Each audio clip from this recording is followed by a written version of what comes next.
like saying it seems like, oh, this person might be so annoying and needy. Hi guys, I'm Sophia, your host, and welcome to another episode of Sophia Unfiltered. I hope you guys enjoyed the last video, and I hope you had an amazing week. In case you haven't subscribed, in case you're a new viewer, please subscribe to my channel. See, I'm saying please because I'm humble, like I can't do it without you. So today we're gonna be talking about love languages. What's your love language? Do you even know what a love language is? A lot of times relationships don't work out not because they are toxic, but because they just don't know each other's love language. It's easier to reciprocate love when you understand how your partner wants and needs to be loved. I'm gonna mention 5 love languages that exist, like the 5 love languages, so you can pick the one you think works for you and the type of person you are. Everyone has their own love language. There's a particular way your partner will treat you that appeals to you and you actually like. It's easier to relate with your partner or someone you like when you know their love language. You need to know how to love your partner. You need to know what language your partner speaks for you to be able to communicate properly with them. It's so much easier to communicate with them like emotionally, because then you're speaking the language they understand. So here are the 5 love languages. So the first love language is words of affirmation. When you hear words of affirmation, what comes to your mind? Positive things, right? Good. So words of affirmation, when it comes to love language, is when you're expressing affection vocally through praise, appreciation, how they make you feel, how you feel about them, how you tell them that constantly, how they look, and appreciating them basically. So people say actions speak louder than words, which is absolutely true, by the way. However, some people would rather hear it more than you actually do it. They want to hear how good they look. They want to hear you say how beautiful they are, how handsome they are, how sexy they look at the time. They want to hear you say these good things about them, these positive things about them. You know what? I feel like I really want to drink this tea, but at the time, it's not working. It's not working for me because I'm trying to concentrate on what I'm saying. At the same time, I'm like, do not pour. So I think what I'm going to do is to just drop it and drink my tea after the video, which is really sad, by the way. I hope I don't fall asleep. I love hearing random compliments. I love hearing I love you, I miss you, I like your smile. All those things like randomly. It's not like you have to ask for it. You just say it effortlessly. They feel your love, they feel your affection through what you're saying to them. And that's kind of like my love language. It's not kind of, but it actually is my love language. Like, I like it when people are vocal. I don't like people that feel I can't expose my emotions. I can't say how I really feel. Listen, if I look good, tell me I look good. The way my hands like counting money, my ears like hearing sweaty words, my eyes like saying beautiful things. Okay, that's beside the point. However, as much as they love hearing the positive words, as much as the positive words affect them, that is almost as much, even if not more, as much as the negative words affect them. Whatever you say to them negatively, or maybe like when you're upset, they're not gonna forget, and like they're so sensitive to words, and even though at the time what you're saying you may not mean, but to them it's gonna hurt like twice as much because they're like taking at face value, they're believing what you're saying. So that's for words of affirmation. So real quick, the second love language is receiving gifts. So this love language, right, when you hear receiving gifts, the next thing that comes to your mind is, oh, this person is materialistic. Nope, not even close. This person is not materialistic. It's just their own way of showing affection. Someone whose love language is receiving gifts, if they don't know your love language, how they know how to show their love is by giving you stuff. So even if it's not your love language and like they're trying to like show you they love you or they care about you, what they'll do is just be giving you stuff. If you want to give gifts or gifts to someone whose love language is receiving gifts, especially when the gift is meaningful and thoughtful, it means so much to them, because then they'll feel like they're really loved, because they know you took your time to actually like pick out something meaningful. Gifts are heartfelt symbols to them of their partner's love and affection for them. So I believe the difference between this love language, receiving gifts, and materialism is that they don't really care how cheap or expensive your gift is. The fact that you did it, the thought behind it, the gesture itself means a lot to them. That is what they care about the most. So the third love language is acts of service. I don't really talk much about acts of service because basically it explains itself. Like, you know how words of affirmation, they hear the words and they believe you. So it's basically doing stuff for your partner that they would really appreciate, like even maybe little things. That's what I like the most about love languages.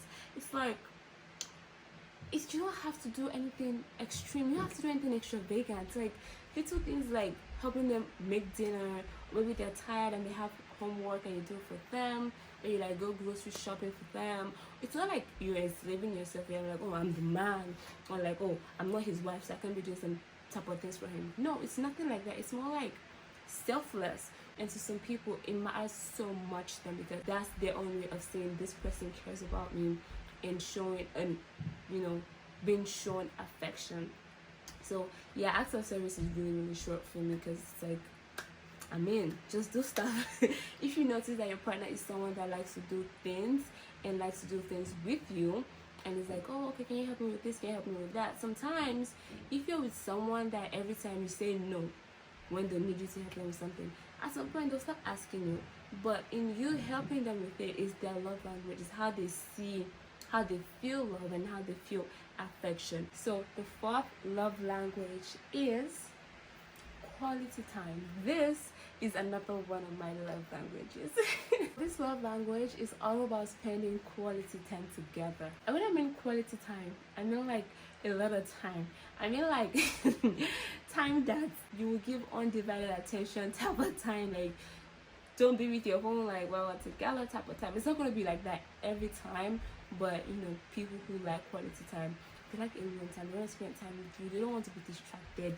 Just be there. When you're with them, you're with them, and that's a period. Sometimes people whose love language is quality time don't do well with busy partners. Like if your partner is a career man or a career woman and your love language is quality time, you might not exactly be happy in the relationship because you don't get to spend a lot of time with them. And even when you spend time with them, they're on their phone, they're replying emails, they're having phone calls and stuff like that. People with this love language have a difficult time being in that type of relationship. So it's not like they go for a jobless person or like all they want to do is just sit around and just be with you. No, they're not even clingy. They deepen the connection by spending a lot of time with you. They're not even annoying. Honestly, like I feel like saying it seems like, oh, this person may be so annoying and needy, like, oh my god. But no, they're not. That's why like some people don't understand that your partner doesn't need you to always give them stuff or like give them money.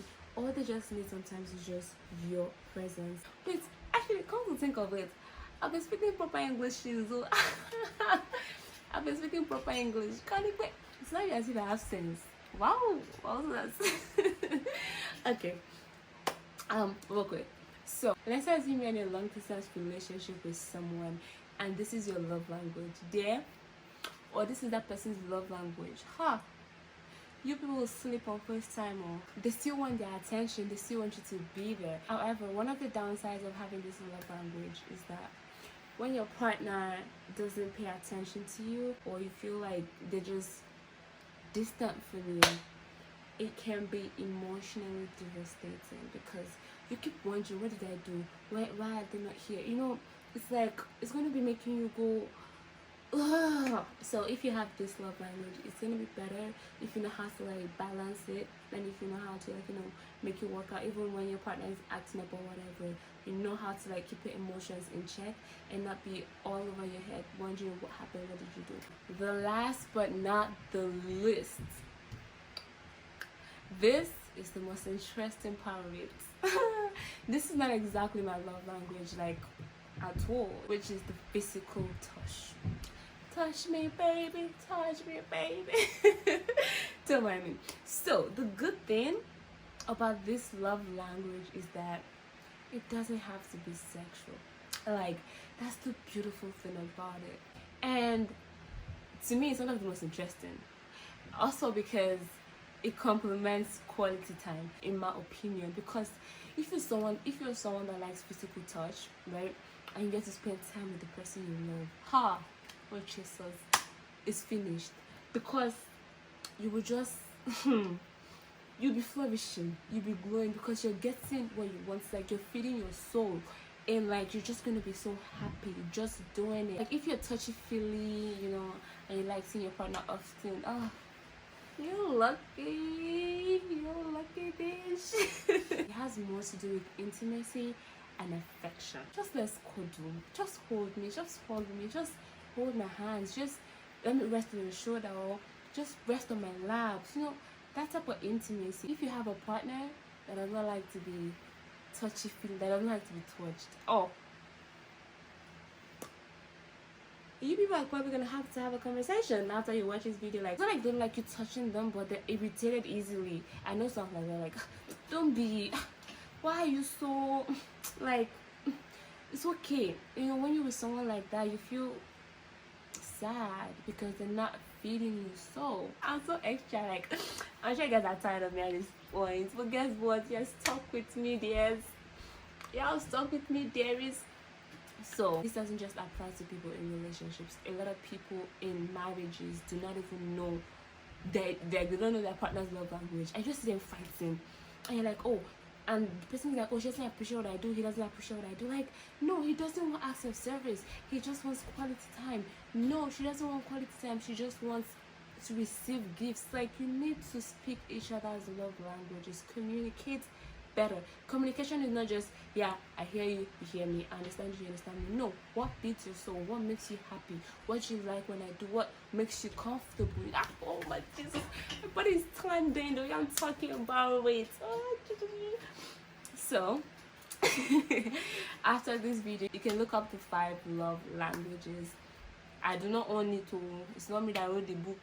I just saw it and I'm like, let me come and gossip to my YouTube subscribers, you know, so as we'll all have conversation, how have good and happy relationships. So you guys can check online, you can see it online, and you can read the book. If you also want the book, just check on Amazon or check on Google. You're gonna find it regardless.